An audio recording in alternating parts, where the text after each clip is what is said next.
Cool.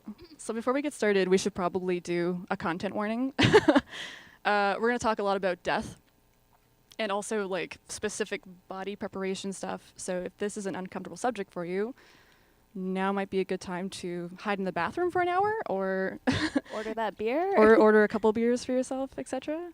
Or play some games maybe. Yeah, let's introduce ourselves. I'm Gabby DaRienzo. I am one half of Laundry Bird Games. We're based in Toronto, all of us. And woo!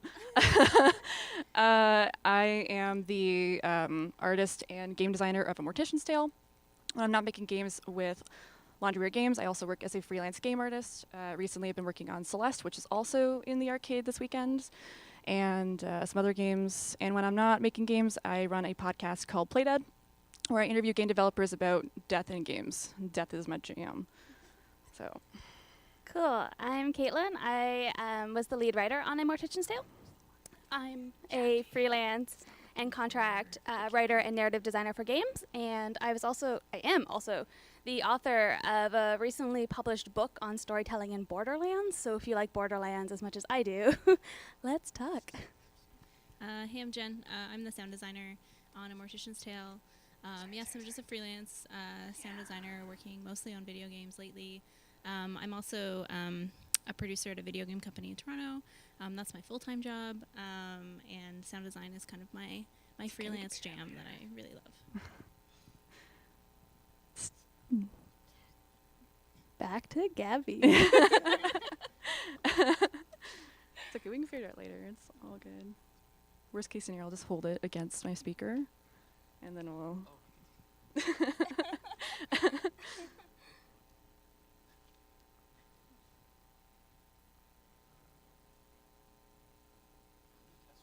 Yeah, sure.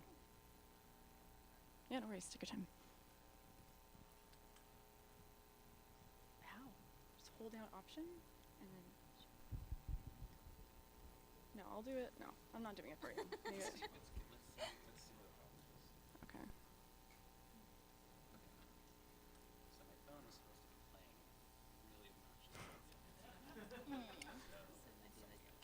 Okay.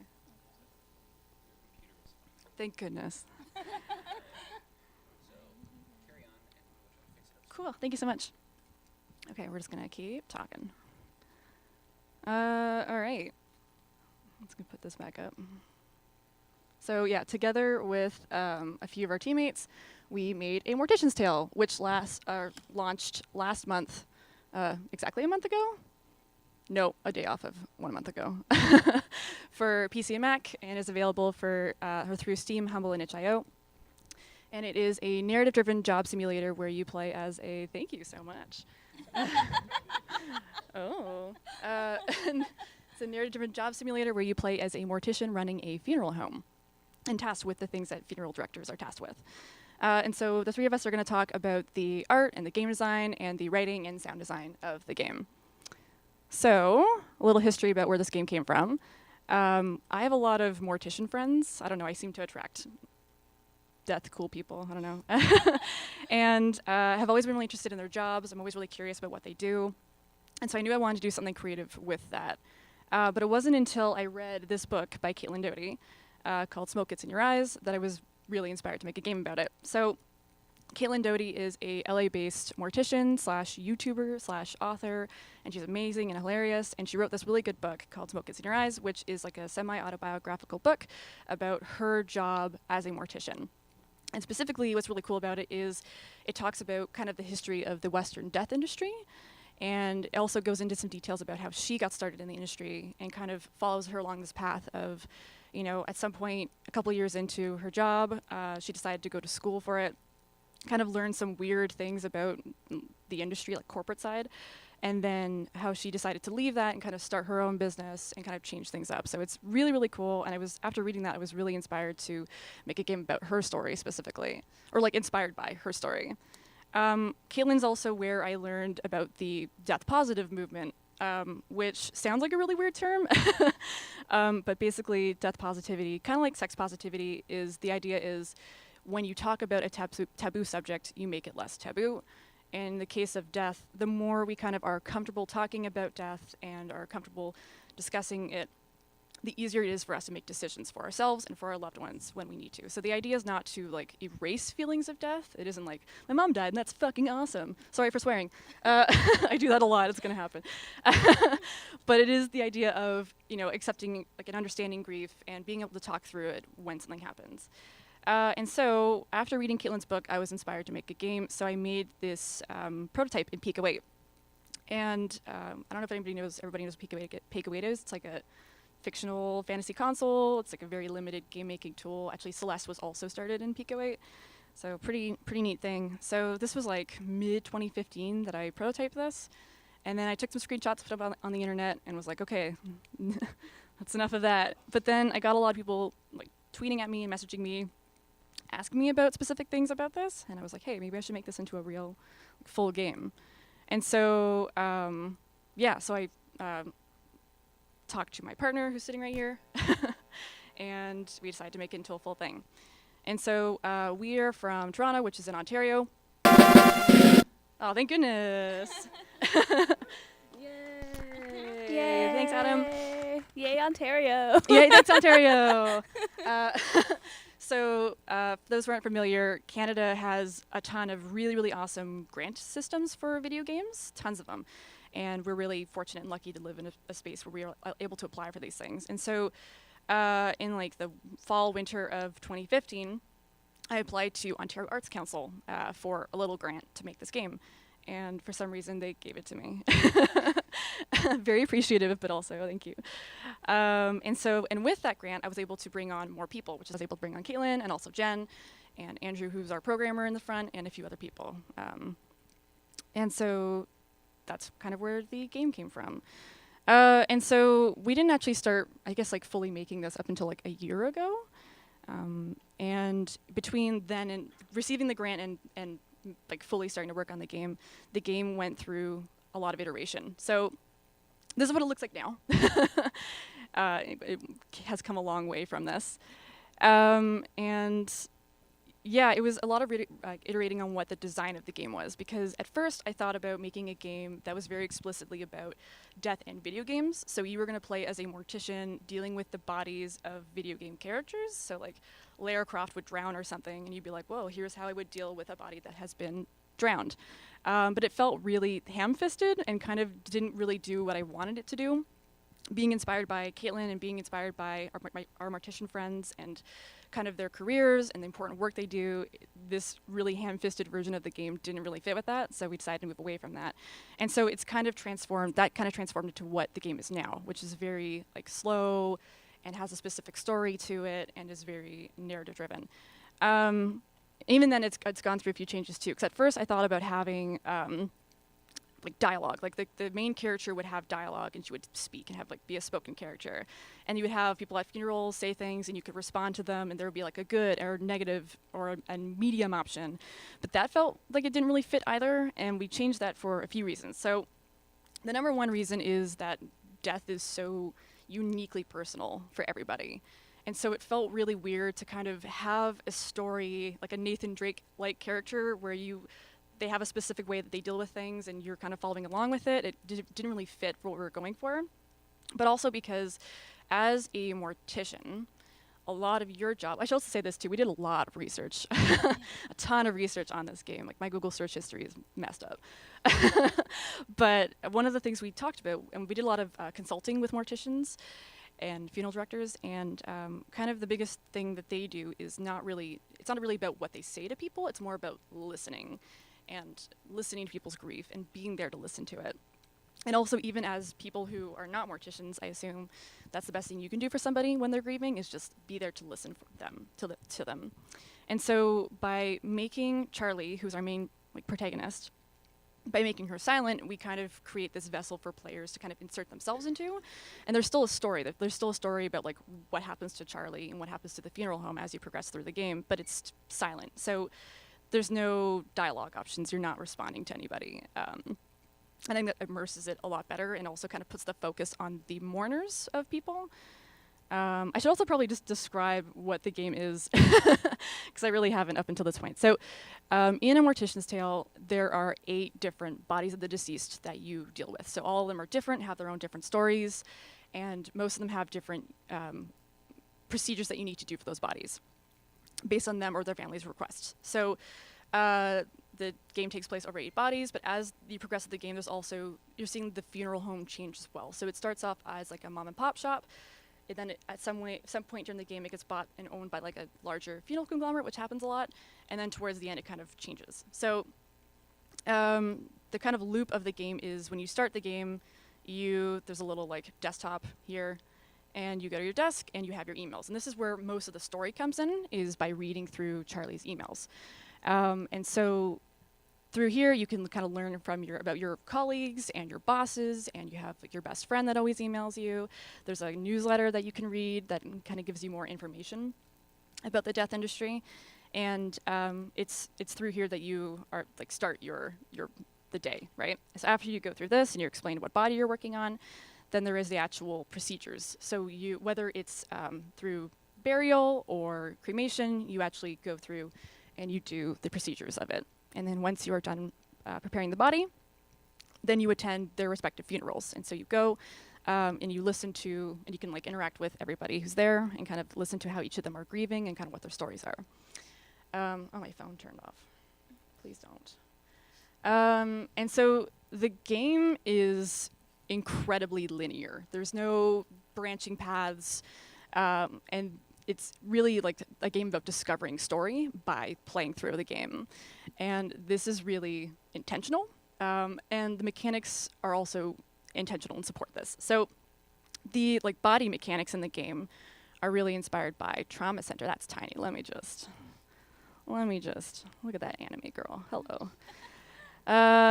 So Trauma Center is a game where you play as a surgeon, and there's a lot of like interacting with bodies and doing specific medical procedures in the game. And so this really inspired the medical parts of A Mortician's Tale. But the difference between a game like Trauma Center and a game like Mortician's Tale is that Trauma Center is designed to be a game about being a surgeon. So there is a score, there is a timer, there are fail states in the game, and it's designed to be fast and stressful because your job as a surgeon in real life is pretty quick and pretty stressful. Whereas in Mortician's Tale, by contrast, your job as a mortician is very much the opposite. It's very, very slow. There's not usually a rush. There's no fail states. You're very respectful with the body. So we didn't include things like score or a timer or fail states. That being said, there were some people that played the game that were like, I really wish that I could like mess up somehow. Like I really wish that I could just like accidentally cut off someone's nipple. And you're like, what the fuck? First of all, no. And also that was very specific. Like what?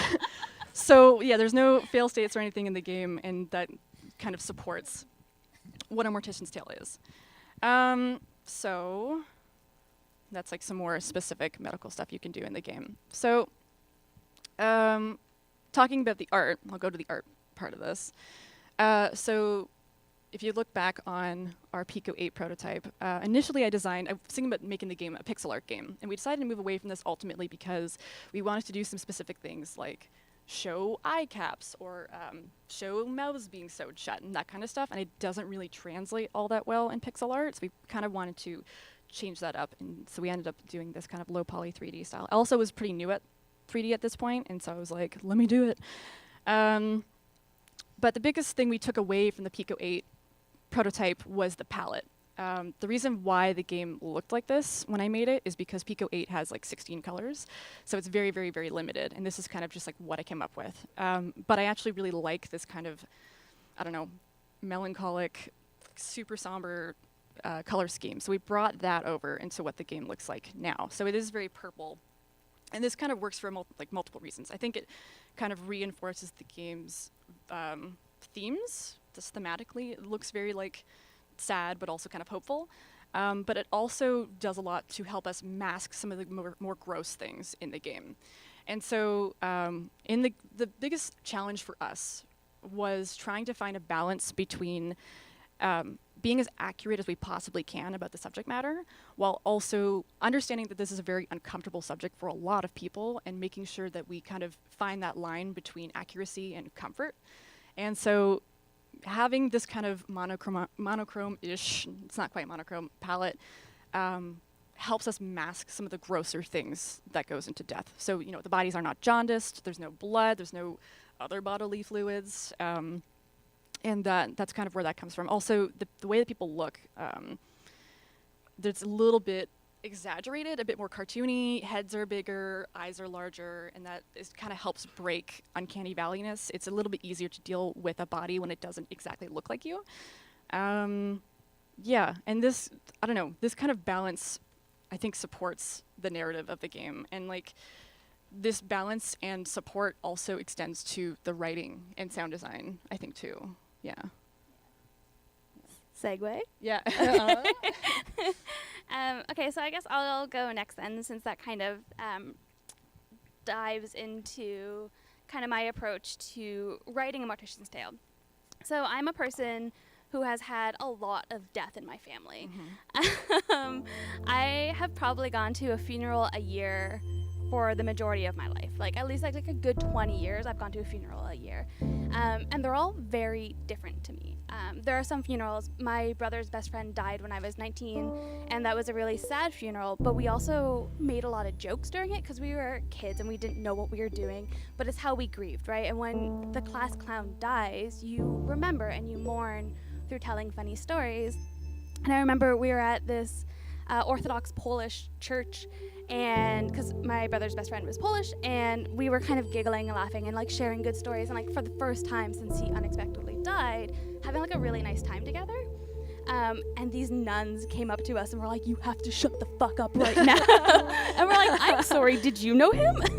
And so I've had experiences like that, right? And so when Gabby asked me to write this game, the first thing in my head was, I don't want this to just be sad. Because death is sad, obviously, but there's so much more that goes into death and mourning. And so writing the NPCs for me was the place where I could really kind of get into the multifaceted way we experience mourning. So each person at a funeral is mourning in a different way, is feeling a kind of different thing toward the deceased.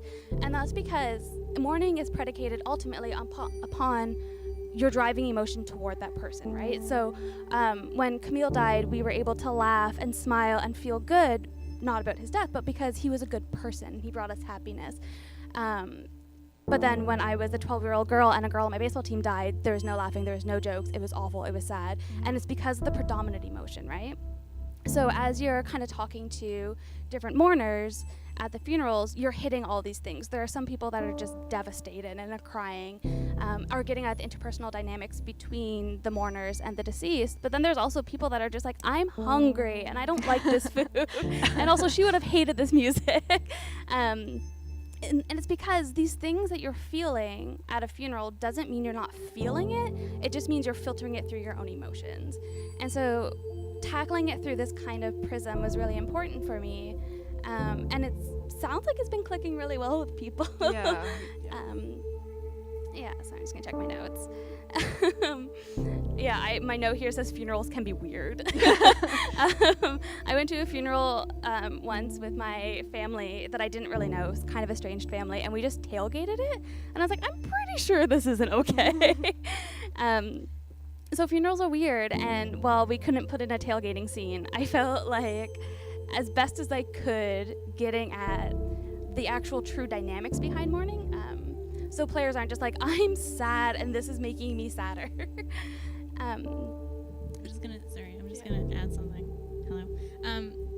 When Kaitlin was writing the game and the characters, you actually did a really great thing, which was in our Slack channel, kind of asked us about our funeral experiences. So it was additionally like really interesting to just talk to everybody on the team about what their funeral experiences have been, because some of them were very similar, but some of them were very different. And I think us just talking about all the funerals that we've been to in our lives and whose funerals they were actually, I think, made us realize some more things about ourselves that maybe we didn't completely clue into at first. So it was really cool seeing that come out in some of the comments, even in the funeral scenes. Like, it was really interesting. Cool.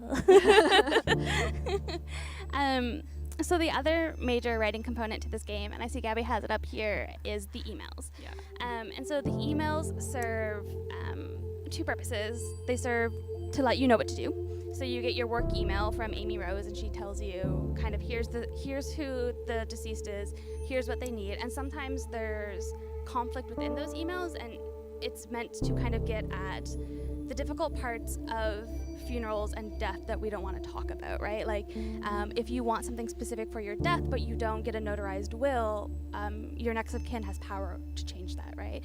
And so there's some of that plays within there. But they're also a way to kind of characterize Charlie for me. Mm-hmm. And so Charlie's a silent protagonist that is really meant for the player to immerse themselves in, but I still wanted her to feel like a person. And I tried to do this a lot through her best friend, Jen Love.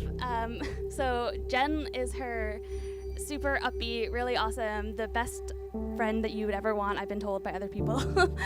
Not my words. We got a lot of comments from people when the game came out that were like, Jen is bae. Just like love Jen so much. Yeah, there was one streamer who was playing it and they were like, I love Jen. Jen's queer! Yes! Yeah. Just like At some point in the game, lost we their revealed shit she's about queer. it. Yeah. Everyone's so excited about it. Yeah. And so the fun challenge in having a playable character that doesn't speak at all is how you can characterize it through the way other people view them, right? So when Jen says like, oh, I know you don't want to go out on a date because of the breakup of 2014 that we won't talk about, but here's this cool dating app, like you kind of learn a bit about Charlie. And so it's this really fun way for me to seed characterization through other people and kind of the conversations around that. Trying to read. Oh, I wrote this is a joke, I guess. I don't know. Oh no. So I was thinking about this talk last night, trying to fall asleep, and I was thinking about who Charlie is, right? And in my head, I was like, what would Charlie and Jen's snack be when they have their like wine nights where they get together? And then I was like thinking, I don't know. I can't tell what kind of like cookie girl Charlie would be. Then I was like, of course she would like lady fingers. Oh my God. I was like, because it's kind of morbid and like ladies. So that's the kind of thoughts that you think about when you're a writer for games. But then so there's also these funerals monthly email that you get in the game. And they're a little bit more industry focused. They're a little bit more, here are current topics happening within death right now, or death funerals that we just don't talk about. Like death is something that happens to everybody, and funerals are something that we all have to contend with. But a lot of maybe I'm presuming too much, but I feel like a lot of us don't know a lot of the nuance that goes on there, like the different forms of cremation, the different things that you can have done, the effects on the environment that certain things have, right? And so I dug into a lot of research trying to really get at what the death industry is, and as much as we go and we have socials and networking events and we talk about like the game industry, like what would be conversation points to have at like a death meet or something like that, right? And so I did a lot of research and I learned a lot of things and had a lot of fun, uncomfortable conversations with my partner where I'd be like, maybe I want to be turned into a tree when I'm dead. Or like, maybe I want a suit that like mushrooms can grow out of because I hate mushrooms and I love this idea of being the thing that I hate. Like, I don't know. I used to work in kids publishing. And I would always come home with like these really interesting facts. Like, did you know that like this whale can do this and like blah, blah, blah, blah, blah. But then working on this game, I'd come home with facts like, did you know this about bodies? And like, I'm really glad happens? that our team is like very comfortable with death, because there's so many times where I was like, oh my God, I found a YouTube video about like pulling out pacemakers. I want to barf. Everybody look at this. And everyone's like, oh, gross. And just like sharing it with each other. And I just... But also cool. Yeah, but also cool, but it's gross. And don't do it. Don't Google it. Don't Google any of this. I think one of the funnest things I've ever been told was a friend of ours played the game and he was like, oh, this is so much fun. I love this. Wait, I'm learning something. And I was like, fuck you, Kate. And I just think that's cool. Education is cool. Education's fun, Learning's guys. fun. Edutainment.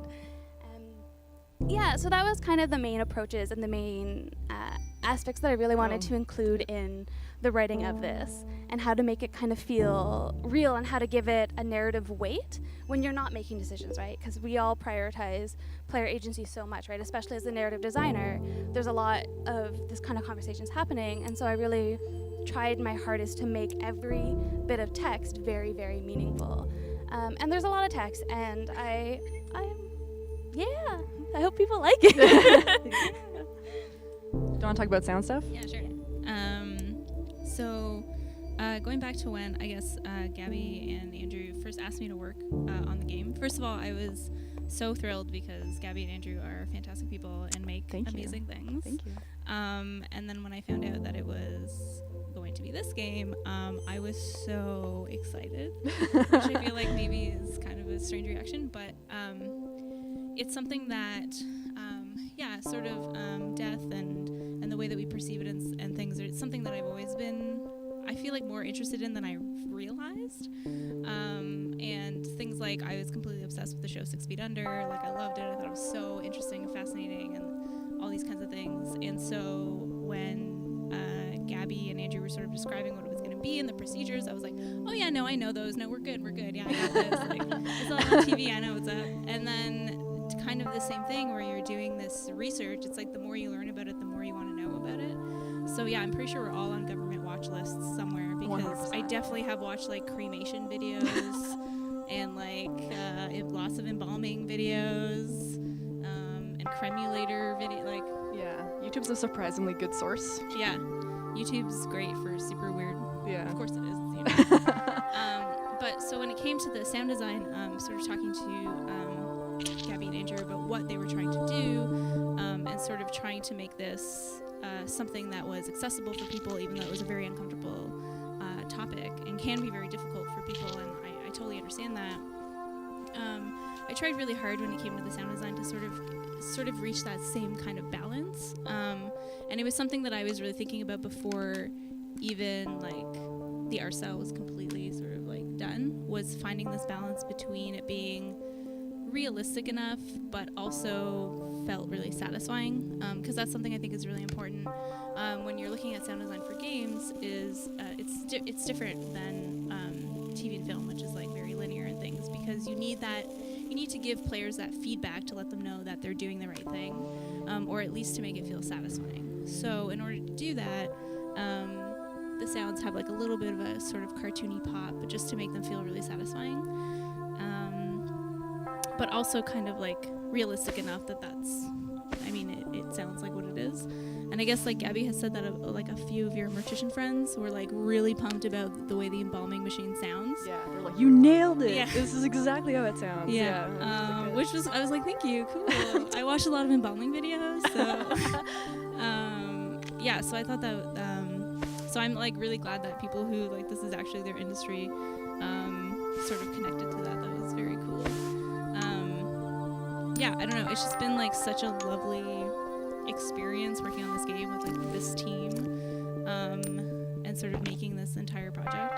The entire process has been pretty fantastic, and it's just been so interesting because I think I learned a lot about myself even working on this game, and I think that's so cool.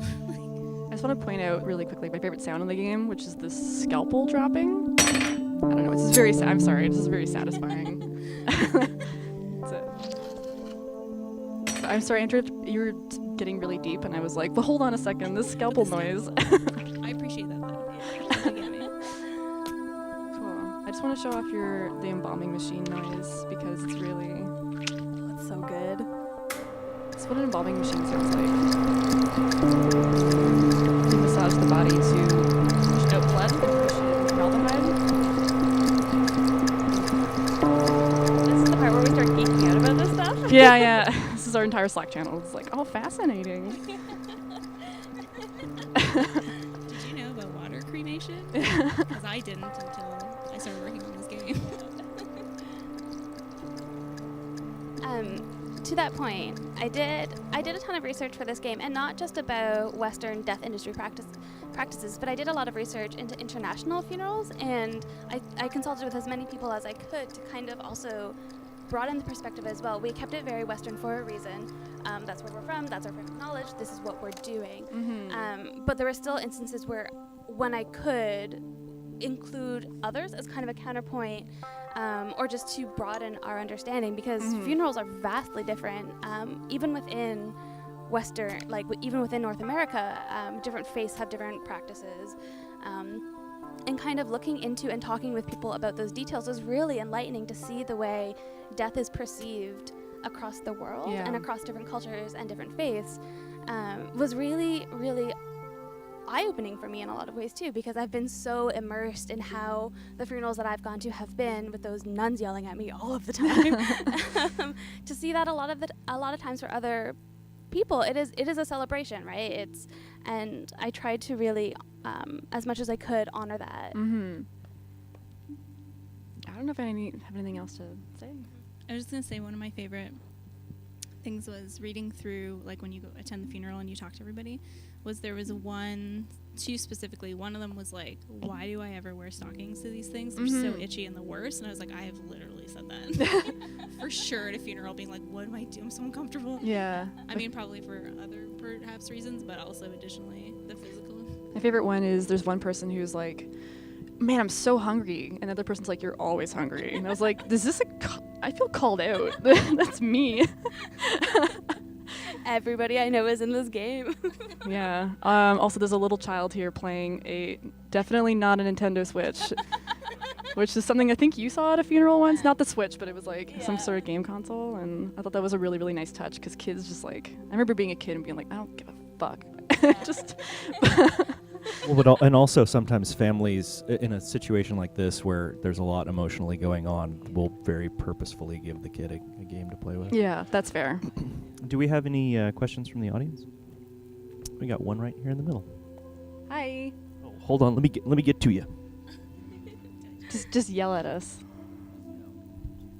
Hi. Hi. So one small question about the game. From what I've played, I got to play it last year at Day of the Devs. Yay. It's pretty like serious, right? Like, I mean, it's not overly serious, but it's like dealing with this stuff really respectfully and from like a factual place. But I noticed that you also have these like little kitschy death things, like the skulls and roses and like these little tiny goth elements. Like, does that show up in the game other than like the loading icon and the promotional art, or is there any of that kind of death is cool stuff? Or do you just know some gothy morticians? Yeah, I think every mortician I know is a gothy mortician, to be honest. Not really, I guess. I don't know. Yeah, only subtly with Jen, who is the biggest goth, but that only comes out when she talks about like wearing her corsets and like her line of work and stuff. But yeah, a lot of the morticians that we have a lot of references to our mortician friends in the game and kind of some of the things they're working on. And so even the way that Charlie looks is like directly, and she has a lot of tattoos, just inspired by all the people that we worked with and a lot of our consultants and stuff. There's also a lot of video game references. There's a Celeste Mountain right here. So a lot of our friends' video games are in this as well. Actually, we don't have, this is an old build, but if you click on the child, a little like music tune pops up from a game called Graceful Explosion Machine, which I also worked on. So, but yeah, not a lot of goth shit. Hi. Hi. So have you had the chance to put it in front of any morticians? Yes, yeah. So Cool. we did a lot of consulting and a lot of, I guess, like play testing with our mortician friends while we were developing the game. And yeah, their feedback was so positive, really, really wonderful. Yeah, I mean, like the game is so loosely inspired by a lot of what they do. We didn't include most things because there's certain things we can't include, like diapers. I'm not going to get into that one. So, this is just very much like a light kind of introduction to what the job is. But I think, we did the best we could to kind of cover it. Oh, I was going to say, so the other thing, I think you've talked about this a couple times, was the types of deaths. So you had decided not to include a child's death. Yeah. One thing we decided not to include was children in the game, like children deaths, because unfortunately children do die. It happens all the time. But I think most of the deaths in the game and a lot of the stories about grief are, like what Kaitlin said, like directly inspired by our team's experiences with this, and no one on our team has had the experience of losing a child, and we didn't feel like it was appropriate for us to explore that in the game. So there were certain things that we didn't include for that reason. And a big thing too was there's no like special instances of people dying. So there's no like no one drowns, like no one is missing limbs or has been murdered or anything like that. The deaths are very much the same. And a lot of that is intentional because we want the game to kind of show kind of the mundanity of being a mortician, because it's a job like any other. But also there's kind of a bit of a narrative arc in terms of the bodies, like the stories behind the bodies. And so when we were consulting with our mortician friends, and one of the things I asked all of them consistently was, have you ever had a body that you couldn't work on, that you had to like give to someone else? And every single one of them said yes, and all their stories were very much the same, because in my head I assume it's going to be like a gross procedure, but for them it was all about the story behind the body. So the procedure that they're doing is no different than the person they dealt with earlier, but the story behind how that person died resonated with them so deeply that they couldn't do it. So one example is one of my friends, Ryan. He's gay, and he'd been working for like a couple of years in the industry, and had to go pick up a body, and it was a couple, it was a gay couple, and one of the husbands had died. And the other husband was just like, I just don't know what I'm gonna do with myself, blah, blah, blah. And he was like, I can't do this because this is just way too close to home for me. For some of our friends, it's been children. Like they have a really hard time dealing with children, things like that. And so in the game, again, there's no special instances of how you deal with the body. It's very much the same throughout the game, whether it's cremation or embalming or whatever. But there's some stories kind of later on in the game that Kaitlin wrote that are, you know, even though you're preparing the bodies the same way, it hits you way harder because you know what the story is behind it. So, sorry, that was me rambling, but... We have another question here. Sure. Hello. Hi. Has anything about the process of making the game or researching the game affected how you felt about the deaths of your own loved ones? Sorry, can you say that a bit louder? I can't. Has anything about the process of making the game or researching the game affected how you felt about deaths of people close to you? Yeah, of course. I think the biggest thing, this is going to get real sad. I'm sorry, everybody. So I lost my mom earlier this year to cancer. And this was like midway through the development of the game. And I will say the biggest thing for me is working on this game and doing the research that, like all the research that we had all done, had a huge influence on how I dealt with her death. Not only in terms of, you know, like knowing what goes on with body preparation and like planning her funeral, but also in terms of how to support my dad and my sister while they were grieving, while also being able to process my own feelings. Like just this game had such a positive influence on how I dealt with that death. Yeah. I was gonna say too, like when Gabby's mom passed away, I think a lot of us, from just being friends with her, like such good friends with her, we really knew we needed to be there for her. So we all kind of got into the friendship van, is what we call it, and made the trip to Orangeville because we knew it was really important just to be there if she needed us to talk to us. So, and I think maybe that's something that some of us might have not done. We might have maybe avoided it because it was it's a very sad situation. But we knew that the funeral was for the living, right? So we had to be there for Gabby. Yeah. We have another. Yeah, our friend Kim helped organize Friendship Van. Yeah, and Kim has like there's a lot of our friends who were so supportive of the game but could not play it and have not played it, which is 1000% understandable. It's a really hard subject for a lot of people, but our friend Kim has been so supportive of it, and just like, yeah, I'm gonna cry. Yeah. It's a great segue. If you're going to make the game free to play, what would be your IAP strategy? Just kidding. That's not really my question. This is like the best example I can think of a taboo subject being approached in this really like respectful and approachable way for the audience, while still like helping them work through some of the more difficult parts of the topic, you know? Thank you. And you had mentioned, thank you. You had mentioned, you know, the death positive versus the sex positive movements and sort of similarities there. And it just makes me wonder, like, have you learned anything about like why other taboo subjects haven't yet been approached by video games in quite like a clear-eyed and head-on fashion? Like, what's going on with taboo subjects in games? Like, what have you learned? I have a thought about that.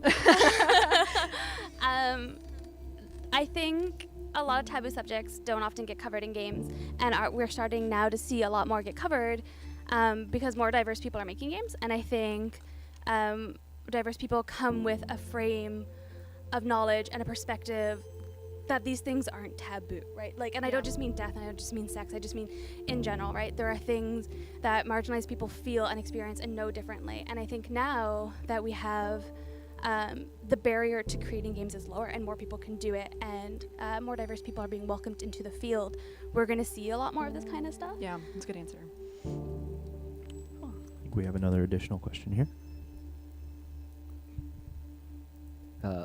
So on the topic of taboo subjects, one thing that, at least personally with my experience with funerals, is the religious aspect of it. Was it like just an extra thing? I haven't played the game, so I don't know, but is there like that aspect to that in the game with like different stories and have the people having different religious backgrounds and how you would deal with that as a mortician in dealing with the bodies? Is that something that you considered?